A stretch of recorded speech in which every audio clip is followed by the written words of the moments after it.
जगद्धात्री नमस्तुभ्यं विष्णोश्च प्रियवल्लभे यतो ब्रह्मादयो देव सृष्टिस्थित्यन्तकारिणः नमस्तुलसी कल्याणी नमो विष्णुप्रिये शुभे नमो मोक्षप्रदे देवी नमः सम्पत्प्रदायिके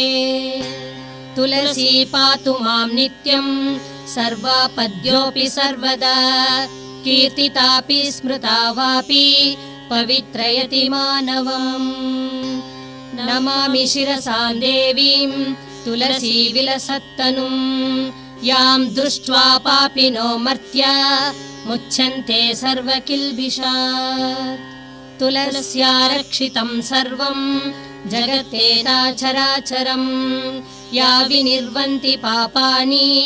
दृष्ट्वा वापि भिर्नरैः नमस्तुलस्यतितरां यस्यै बध्यामलिफलौ कलयन्ति सुखं सर्वं श्रियो वश्यास्तथा परे तुलस्या नापरं किञ्चित् दैवतं जगति तले यया पवित्र